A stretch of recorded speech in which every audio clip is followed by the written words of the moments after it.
Rhea Seehorn is one of the breakout stars on AMC's Breaking Bad prequel, Better Call Saul. The actress joins us in the Fox 401 studio. I'm so happy we got the memo to coordinate. Yes, it looks good. I'm glad you got my call. Me too. Looks Me great.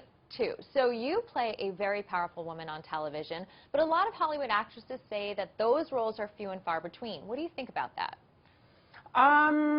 I think that I wish there were more roles of a huge, wide range of women on camera, because, I mean, I've played women that were not as much owning their power or in control of their ambitions and their own trajectory. And this character, I love playing someone, definitely, that's not just ancillary, but has her own three dimensions to her and does her own thing. But sure, of course, we all wish there was more roles like that out there. Yeah, definitely. And your co-star, Bob, I'm going to say this wrong, hopefully. Bob Odenkirk is a comedian. Odenkirk, yeah. Odenkirk is a comedian at heart, but the show kind of straddles in comedy, but also it's a little dark. So what's the atmosphere on set like with him? We not only have Bob, we have Michael McKean, who's a comedy legend. They both are. And a lot of people will ask us, like, is it just constant jokes and cutting up on set? It's not. They're both, Bob and Michael are both two of the wittiest people I've ever been around, and but they are more like cerebral in their comedy than clownish, if that makes sense. Yeah. So it's not like there's sketches going on all the time, but there's a lot of very dry, very high-level wit, for sure. Well, when you think about being an actor, you have to have versatility and be able to play everything. And they say that drama is easier, but it's comedy. Do they say that? Really? Well, he didn't say that. I'm saying in general that I've heard that actors have said that comedy can be easier to pull off, or drama can be easier to pull off, and that comedy is the harder thing. Huh.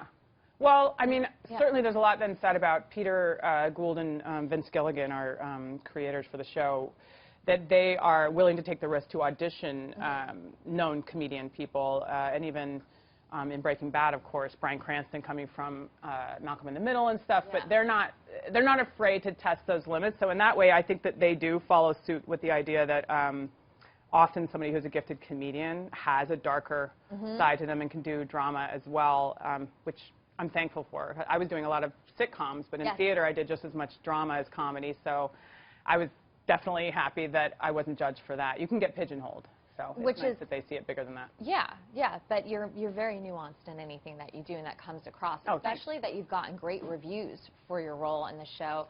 Do you read the reviews? I don't. I read the interviews because I'm trying to be a little better about being succinct. I'm not successful at that yet. You mean the soundbite talking? Yeah, and because in a way, I mean, being paraphrased or having something taken out of context or rearranged happens when you speak anecdotally a lot, which is what I do.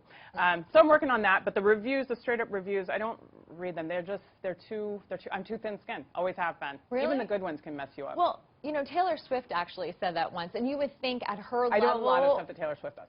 Like a lot. Like a lot. You have a squad. No. The whole thing.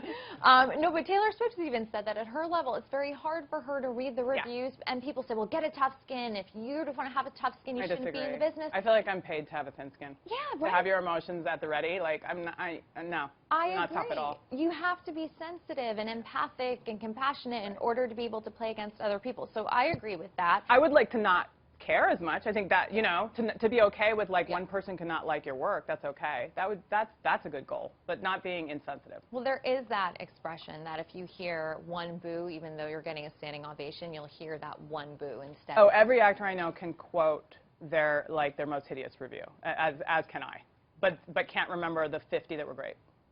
Well, read the 50 again. Okay. Remember that. Now, you lived all over the place, including Japan, growing up. Do you think that helped shape you as an actress? I definitely think you have to be adaptive. I went from Virginia to Japan to Arizona, then back to Virginia, then D.C., New York, and some time in San Francisco. Especially as a kid, when you're growing up, it's a new school and new sets of friends all the time. I don't know. It's an interesting question. It certainly is part of my makeup to be a little chameleon-like, read a room, and figure out how to participate. So it probably helped. Yeah, no, I think it would definitely help because, you, like you said, you read a room, you get to know people, and you become intuitive and kind of can work off on that person. You've worked a lot in your career, like you said, Broadway, you've been in Whitney, like the sitcoms. But this is your first huge hit where people really recognize you. How has that changed your life? It's definitely, they have a fan base, Vince Gilligan and Peter Gould, and some of it was Breaking Bad crossover, and now Better Call Saul has an additional fan base. And so, yes, there's more eyes on this show. I've done shows that were popular and shows I was very proud of and grateful for all of it, but they kind of all the elements came together on this one, that it's a very critically watched show and then a huge fan base. But the intensity of the fans and their intelligence has been, I can't even tell you how much fun it is. It's 99% positive and not even superficially. Like, people want to talk about the character, they want to talk about the storylines, and it's kind of like, it's a dream. It feels a lot like theater. When I would do a play and people on the subway on the way home wanted to actually talk about what the play meant to them. And so it's that kind of level of communication with the fans, and I love that. Do you take some of the constructive criticism from fans and take the feedback and say, you know what, maybe I will take that note and put that into my character? No.